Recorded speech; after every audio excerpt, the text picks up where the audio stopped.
विदाई के आंसू। लव मैरिज का सपना देखने वाली भाविका ने आखिर माता पिता की खुशियों के लिए अरेंज मैरिज कर ही ली, लेकिन परिवार को लेकर मन का जो डर था वह अब निकल गया था। हेलो दोस्तों, नमस्कार, सत श्री अकाल, आदाब। आप सभी कैसे हो? आशा करता हूँ कि आप सभी ईश्वर की कृपा से कुशल मंगल से होंगे। तो दोस्तों, लव मैरिज और अरेंज मैरिज में थोड़ा सा फर्क तो होता ही है। लव मैरिज में लड़की को पता रहता है कि लड़के के परिवार के लोग भले ही लड़की को ना जानते ना पहचानते हों, पर उसका प्रेमी जो उसका पति होने वाला है वह उसके साथ है तो ठीक से उसको समझता और जानता है। और अरेंज मैरिज में ठीक इसका उलट होता है। पति, सास, ससुर, देवर सब कोई अलग, कोई जान पहचान नहीं, बस गुजारा करना होता है। तो किसी भी लड़की को शादी करके जब दूसरे घर जाना होता है तो थोड़ा बहुत डर तो हर लड़की के मन में होता ही होगा, क्योंकि उसको नहीं पता होता कि उसके सास, ससुर, देवर, ननद, जेठ, जेठानी सबका स्वभाव कैसा होगा। बस यही सोचकर लड़की के मन में डर होता है। वहीं अगर वो लव मैरिज करती है तो उसको पता रहता है कि बाकी परिवार ना सही, उसका होने वाला पति तो उसको समझता और जानता है। तो चलिए शुरू करते हैं। भाविका ने जब आंखें खोली तो उसके बगल में एक गिफ्ट बॉक्स रखा था जिस पर लिखा था, शादी की 25वीं बरसगांठ की बधाई संगिनी। उस बॉक्स को खोले बिना ही भाविका अपने जीवन के 25 साल पीछे चली गई, जब उसने अपना MBA पूरा किया था और वह अपने सपनों की एक अलग ही दुनिया में रहती थी। भाविका को लव मैरिज करनी थी, उसे कभी अरेंज मैरिज करनी ही नहीं थी।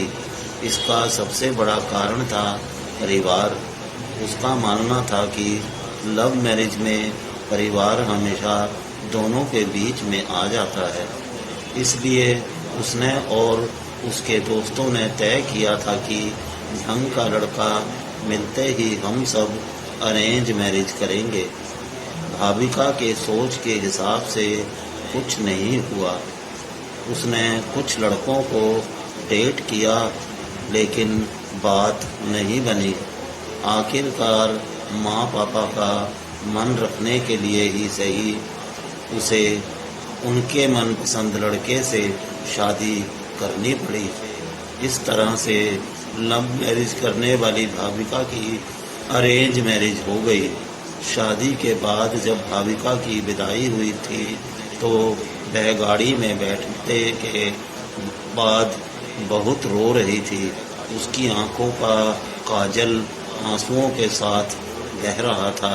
तभी चेहरे के सामने एक सफ़ेद रुमाल आता है जो किसी और ने नहीं बल्कि उसकी पति ने उसकी तरफ बढ़ाया था।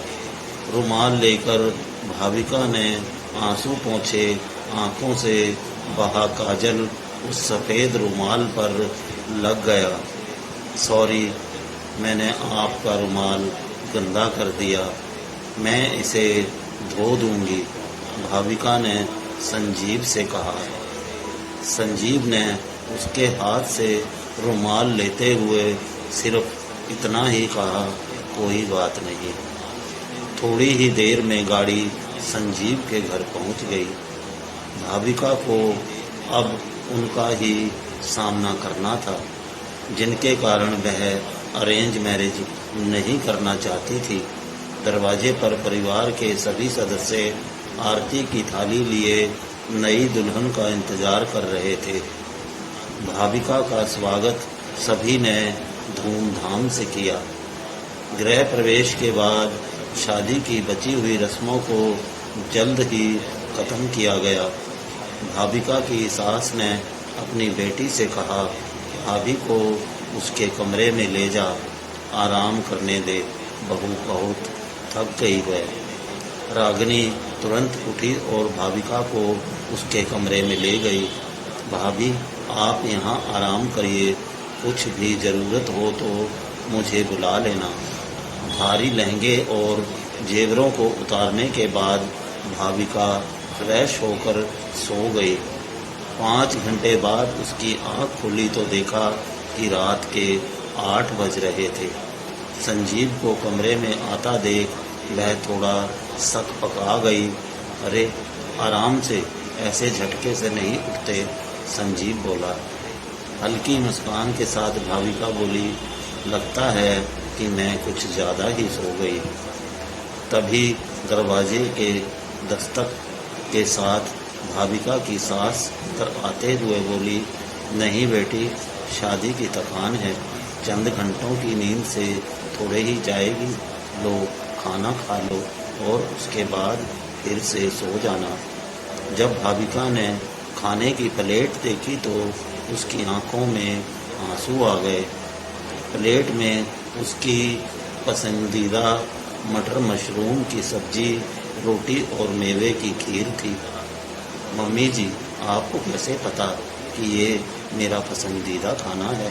भाविका ने अपनी सास से पूछा।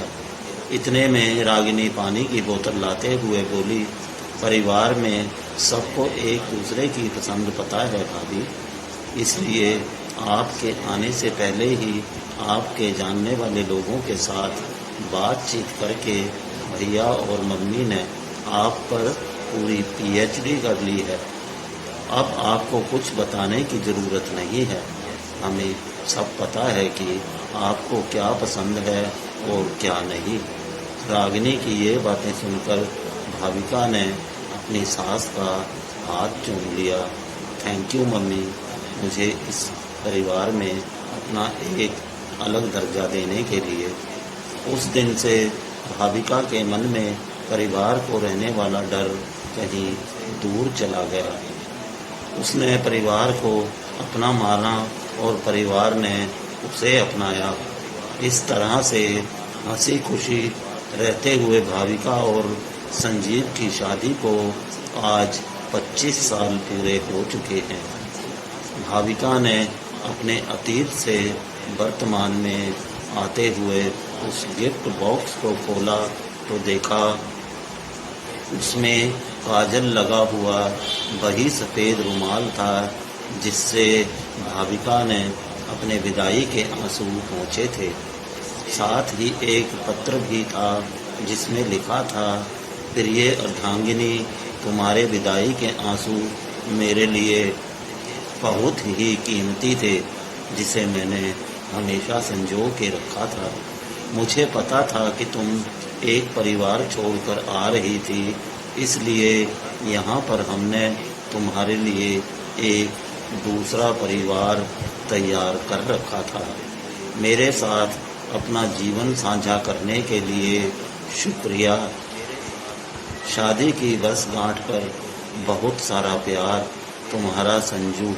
तो दोस्तों, इस कहानी से हर लड़की को प्रेरणा मिलेगी। हर परिवार खराब या बुरा नहीं होता है।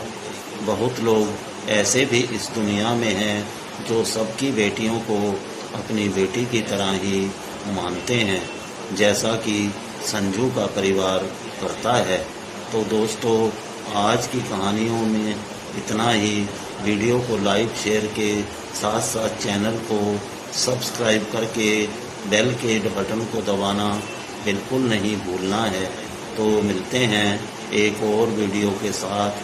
तब तक के लिए नमस्कार, सत श्री अकाल, आदाब, जय हिंद। इस कहानी का श्रेय मैं लेखक को देता हूँ। धन्यवाद।